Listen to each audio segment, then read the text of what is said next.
Good morning, all of you.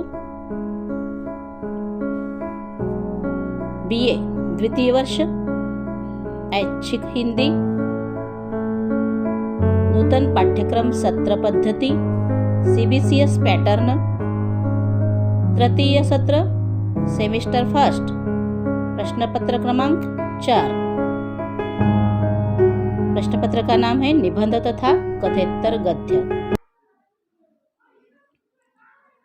इस प्रश्नपत्र के अंतर्गत दोस्तों आज हम देवदारू आचार्य हजारी प्रसाद द्विवेदी द्वारा लिखित निबंध को लेकर चर्चा करने वाले हैं।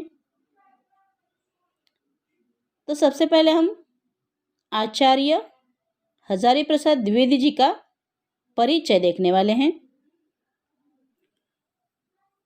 तो आचार्य हजारी प्रसाद द्विवेदी आधुनिक युग के मौलिक निबंधकार और उत्कृष्ट समालोचक।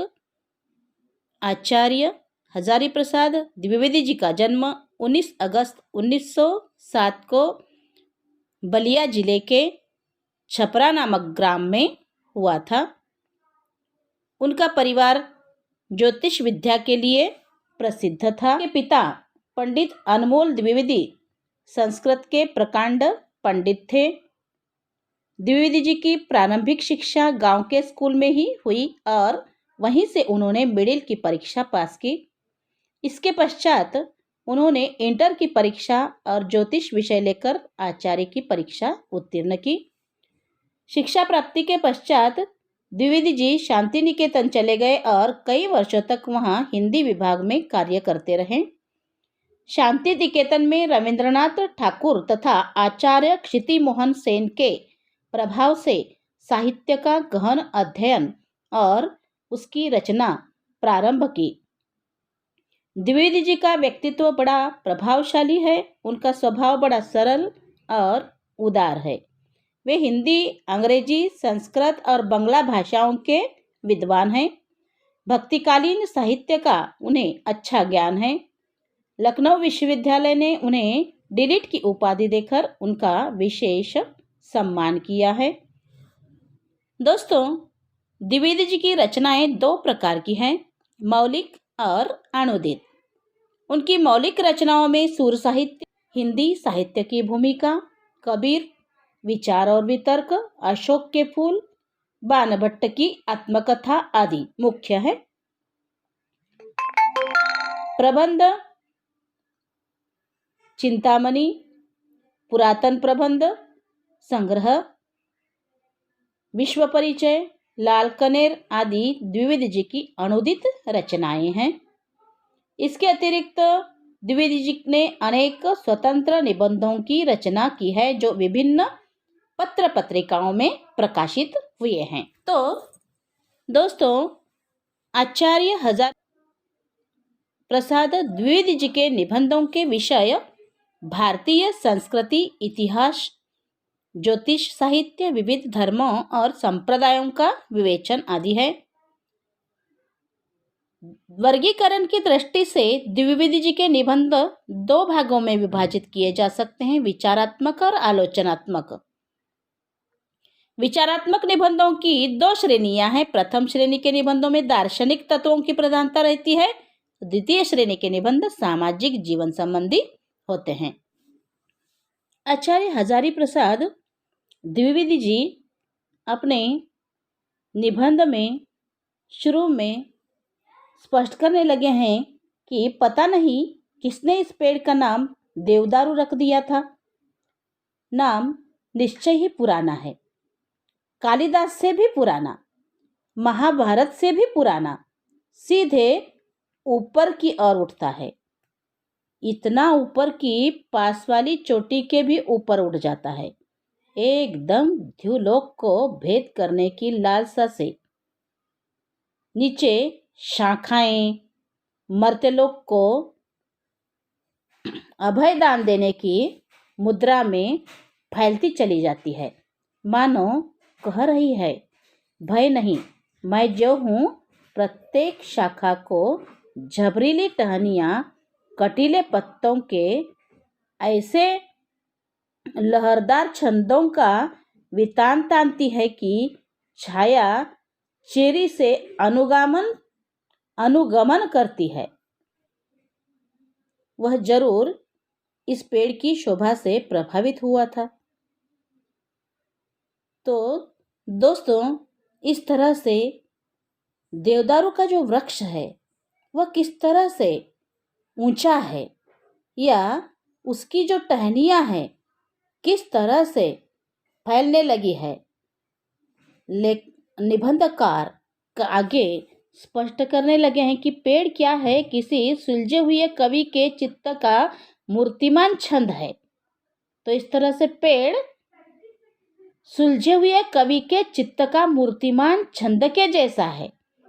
धरती के आकर्षण को अभिभूत करके लहरदार वितानों की श्रृंखला को सावधानी से संभालता हुआ विपुल व्योम की और एकाग्रीभूत मनोहर छंद।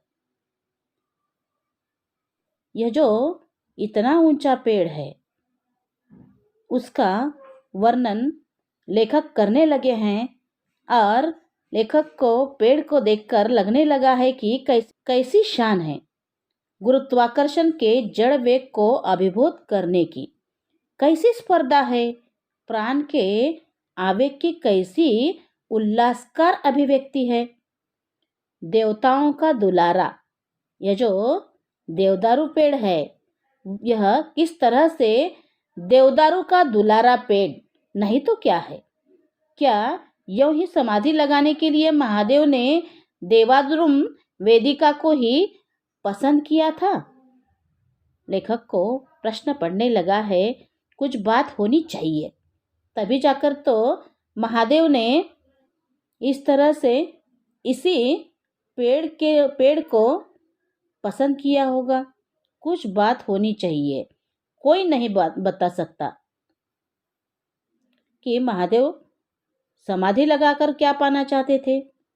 तो समाधि इसी पेड़ के नीचे क्यों लगाई, क्यों पसंद होगा, और इस तरह से कोई नहीं बता सकता कि महादेव समाधि लगाकर क्या पाना चाहते थे। उन्हें कमी किस बात की थी। कालिदास ने बताया कि उन्होंने इस प्रयोजनातीत, निष्प्रयोजन तो कैसे कहें, तो इस प्रयोजनातीत समाधि के लिए देवदारू द्रुम के नीचे वेदिका बनाई थी।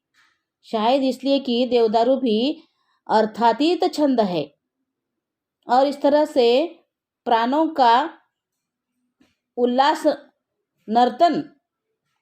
नर्तन जड़ शक्ति के द्वारा आकर्षण को पराभूत करके विपुल व्योम मंडल में विहार करने का अर्थातीत आनंद।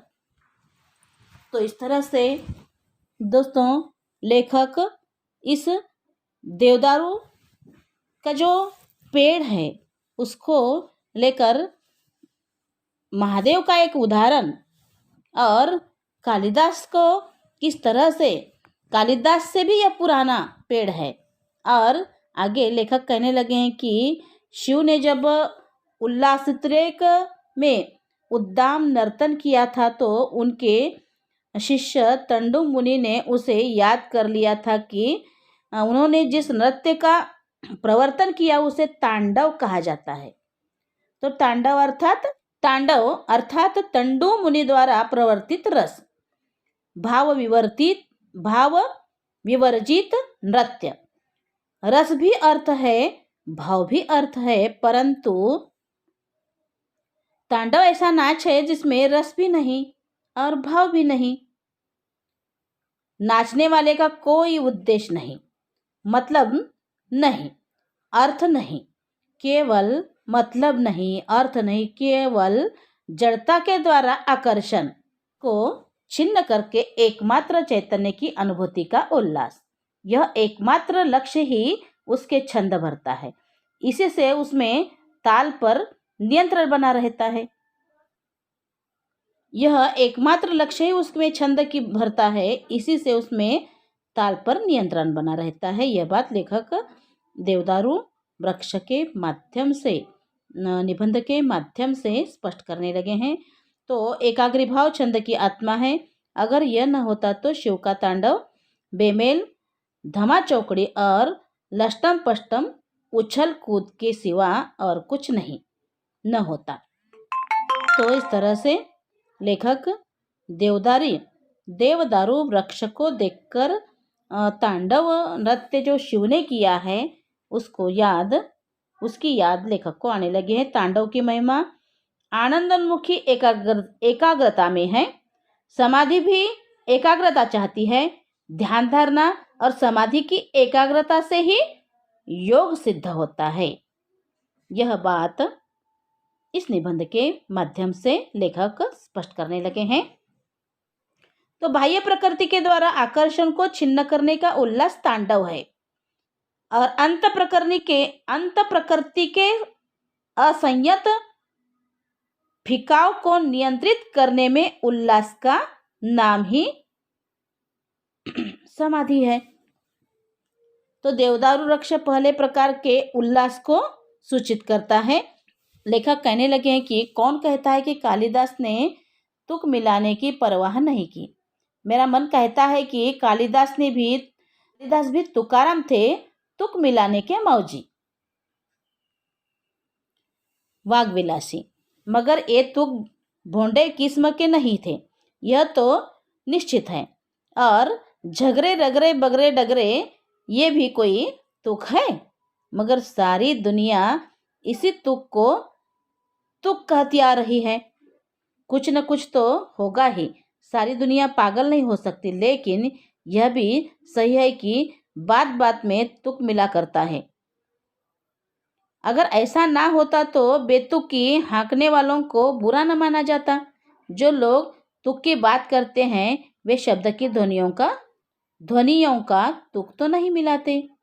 फिर तुक है क्या? लेखक को प्रश्न पढ़ने लगा है कि तुक वह है कि लेखक कहने लगे हैं कि तुक वह है जो देवदारू की गगनचुंबी शिखा और समाधिस्थ महादेव की निवांत निष्कंप प्रदीप की ऊर्ध्वगामी ज्योति में है। अर्थात तुक अर्थ में रहता है। ध्वनि साम्य में तुक में कुछ न कुछ अर्थ चारुता होनी चाहिए। ध्वनि साम्य साधन है, तुक अर्थ का धर्म होना चाहिए, मगर कहना खतरे से खाली नहीं है। किसी नए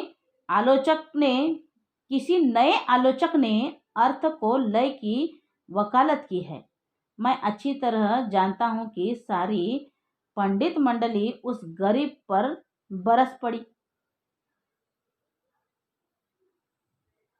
पड़ी है। अगर तुक अर्थ में मिल सकता है तो लय क्यों नहीं मिल सकता? मेरे अंतर्यामी कहते हैं कि तुक तो अर्थ में नहीं रहता है, लय नहीं रहता। लोग अंतर की आवाज को आंख मूंदकर मान लेते हैं, मैं नहीं मान पाता। आंखें खोलने पर भी यदि अंतर की आवाज ठीक जचे तो मान लेना चाहिए, क्योंकि उस आस्था में भीतर और बाहर का तुक मिल जाता है। शिवजी ने अंतर और बाहर का तुक मिलाने के लिए ही तो देवदारू को चुना था। अंतर्यामी भी बहिर्यामी के साथ ताल मिलाते रहते हैं, यही उचित है। महादेव ने आंख मूंद ली थी, देवदारू ने खोल रखी थी। आंख खोल दी तो तुक बिगड़ गया, छंदोभंग हो गया। तैलक को मदविवल करने वाला देवता भस्म हो गया, उसका फूलों की तुनीर जल गया, रत्नजटित धनुष्य टूट गया, सब गड़बड़ हो गया। सोचता हूँ उस समय देवदारू की क्या हालत हुई होगी। क्या इतनी ही फकड़ाना मस्ती में झूम रहा होगा? क्या ऐसा ही बैलेंस खड़ा होगा?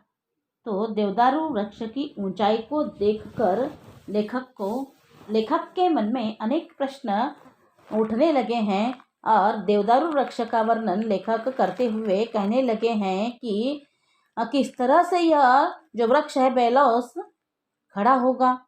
इतना होने के इतना ऊंचा होने के बावजूद भी किस तरह से ये बैलेंस से खड़ा होगा? शायद हाँ, क्योंकि शिव की समाधि टूटी थी और देवदारू का तांडव रस भाव विवर्जित महानृत्य नहीं टूटा था। देवता की तुलना में भी निर्विकार रहा, काठ बना हुआ। कौन जाने इसी कहानी को सुनकर किसी ने इसे देवता का काठ यानी देवदारू नाम दे दिया। फक्कड़ हो तो अपने लिए हो बाबा, मनुष्य के लिए तो निर्काठ हो। दया नहीं, माया नहीं, आसक्ति नहीं, निरे काठ। ऐसों से तो देवता ही भला। कहीं न कहीं उसमें दिल तो है, मगर यह भी कैसे कहा जाए, देवता ने दिल होता तो लाज शर्म भी होती। देवता है कि ताकत रहता है, पलक उसकी झपती ही नहीं। एक क्षण के लिए उसमें आंखें मूंदी की अनर्थ हुआ। बहुत सावधान, सदा जागृत।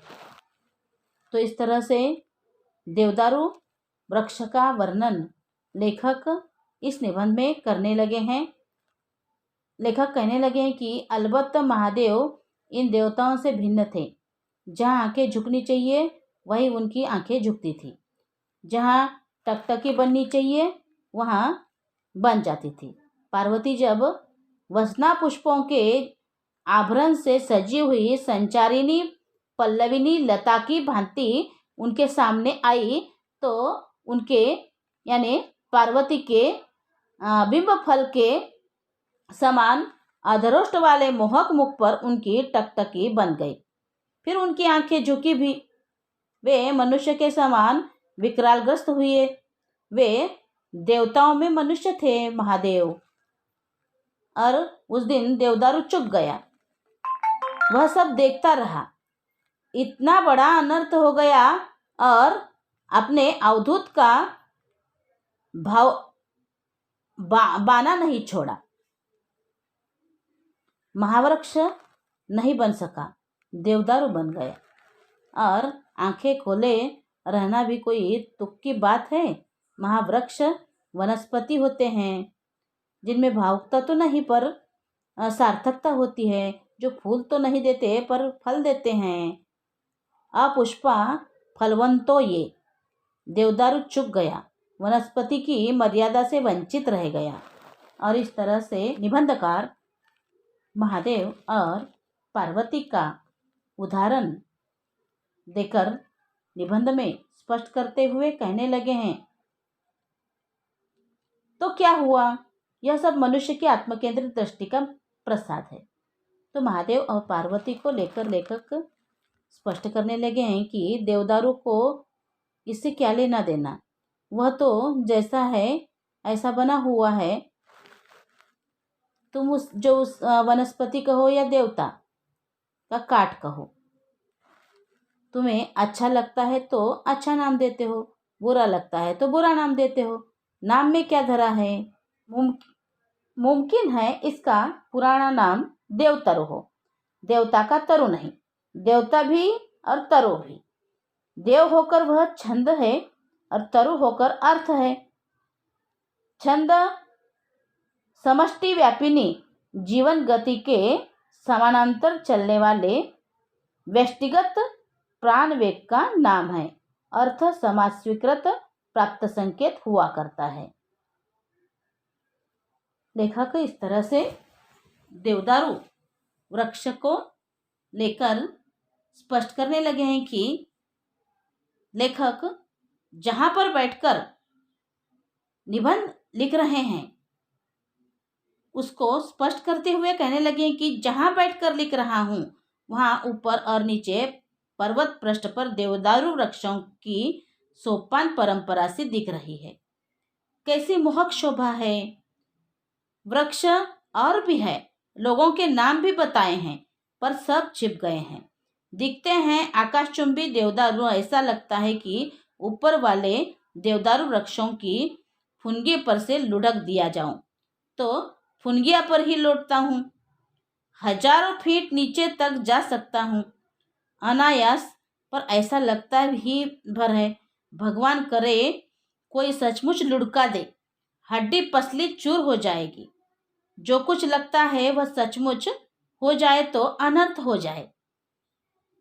लगने में बहुत से बातें लगती है, इसलिए कहता हूं कि लगना अर्थ नहीं होता, कई बार अनर्थ होता है। तो इस तरह से देवदारू वृक्ष से अगर हम नीचे आ गए और हड्डी पसली की हालत कैसे होगी, इसको लेकर लेखक चर्चा करते हुए कहने लगे हैं कि लगता अर्थ नहीं होता, कई बार अनर्थ होता है। अर्थ वास्तविकता है, वास्तविक जगत की सच्चाई है। लगता है सो मन का विकल्प है, अंतर जगत की स्पृहा मात्र है, छंद है। दोनों में कहीं ताल तुक मिल जाता है तो काम की बात होती, नहीं मिलता यह खेद की बात है। ताल तुक मिलाना अर्थ है, न मिलना अनर्थ है। तो इस तरह से लेखक देवदारू वृक्ष को लेकर देवदारू वृक्ष के ऊंचाई और ऊंचाई से लुढ़कने की बात और लुढ़कने के बाद जो हालात है, जो अनर्थ है, उसको इस निबंध के माध्यम से स्पष्ट करने लगे हैं। निबंधकार आगे कहने लगे कि प्रत्येक व्यक्ति के मन में कुछ न कुछ लगता ही रहता है। मजेदार बात यह है कि व्यक्ति का लगना अलग अलग होता है। किसी को कुछ लगेगा, किसी को कुछ लगेगा। तो अलग अलग अर्थात जो न लगे, लगता है पर नहीं लगता, यह भी कोई तुक की बात है। तो यहाँ पर लेखक तुक बिठाकर स्पष्ट करने लगे हैं कि तुक की बात तब होती जब लगना न होता। इसलिए कहता हूँ कि तुक अर्थ में होता है। जिसमें इस पेड़ का नाम देवदारू दिया था, उसे क्या लगा था? तुक की बात उसने सोची थी क्या? कह नहीं सकता, बात औरों को भी कमोबेग लगी होगी, तभी सबने मान लिया। जो सबको लगे सो अर्थ, एक को लगे बाकी को न लगे तो अनर्थ। अलगाव को ही पुराने आचारों के पृथकत्व बुद्धि का नाम दिया। और भी समझा कर कहा है कि अलगाव मैंपन है और अहंकार है। अलगाव मैंपन है, अहंकार है। इधर कवि लोग हैं उन्हें कि हमेशा कुछ देखकर कुछ न कुछ लगता ही रहता है। खुलेआम कहते हैं कि मुझे ऐसा लग रहा है। दुनिया की ओर भी देखो, वह तुम्हें पागल कहेगा। पागल को भी तो कुछ न कुछ लगता रहता है। मगर दुनिया को देखता हूँ तो हैरत में पड़ जाता हूँ। कवि को जो कुछ लगता है उसकी वाह करके उसे सिर उठा लेती है। लेखक बिहारी का उदाहरण देने लगे हैं कि बिहारी अच्छे खासे कवि माने जाते हैं। उन्हीं की बात याद आ गई। देवदारू निबंध को लिखते हुए लेखक कहने लगे हैं कि बिहारी की याद आ गई। बात इतनी ही सी थी कि कोई विरत की मारी स्त्री कह रही है कि मैं ही पागल हो गई हूँ या सारा गांव ही पागल हो गया है। बिहारी के दोहे में सारा है, बिहारी जी कहते हैं नायिका को लेकर। तो क्या समझकर ये लोग चांद को ठंडी किरण वाला कहते हैं? कहाँ जाने ये कहत है शशि ही शीत करनाओ। विरह की मारी महिला का दिमाग बिगड़ गया है। जो सबको ठंडा लग रहा है उसे वह दाहक मान रही है। पागलपन ही तो है। मगर जब बिहारी ने उसे दोहा छंद में बांध दिया तो बात बिल्कुल बदल गई। हाय हाय, कैसी विरह वेदना है कि उस सुकुमार बालिका को चांद भी गरम मालूम पड़ता है। हृदय के भीतर जलने वाली विरागनी ने उसे किसी काम का नहीं छोड़ा। हे भगवान, तुम ऐसा कुछ नहीं कर सकते कि सारे गांव के सामान इस बालिका को भी चंद्रमा उतना ही शीतल लगे जितना औरों को लगता है। अर्थात विरहिणी की दारुण व्यथा जब अब सबके चित्त की सामान्य अनुभूति के साथ मिलाकर चलने लगी। पागल का लगना एक का लगना होता है, कवि का लगना सबको लगने लगता है। बात उलट कर कही जाए तो इस प्रकार होगी, जिसका लगना सबको लगे वह कवि है, जिसका लगना सिर्फ उसे ही लगे औरों को नहीं वह पागल। लगने में भी भेद है, जो सबको लगे वह अर्थ है, जो एक को ही लगे वह अनर्थ है। अर्थ सामाजिक होता है। मगर देवदारू नाम केवल नाम ही नहीं है। मैंने अपने गांव के एक महान भूत भगवान ओझा को देवदारू की लकड़ी से भूत भगाते देखा है। आजकल के शिक्षित लोग भूत में विश्वास नहीं करते, वे भूत को मन का वहम मानते हैं। मगर पर गांव में भूत लगते मैंने देखा है, भूत भागते भी देखा है, भूत भी लगता है, सब लगा लगी वहम ही होती है। तो आँखों को भी बिहारी जानते थे। कहा गए हैं, लगा लगी लोचन करे नाहक मन बंध जाए। नाहक अर्थात बेमतलब, निरर्थक। तो इस तरह से देवदारू इस निबंध में निबंधकार अनेक उदाहरण देने लगे हैं। कालिदास का उदाहरण, शिवजी का उदाहरण, साथ ही एक बिहारी के दोहे में बालिका का उदाहरण भी लेखक ने दिया है। तो दोस्तों, अगला जो हिस्सा है निबंध का, आगे के वीडियो में हम उस पर विचार करने वाले हैं। धन्यवाद।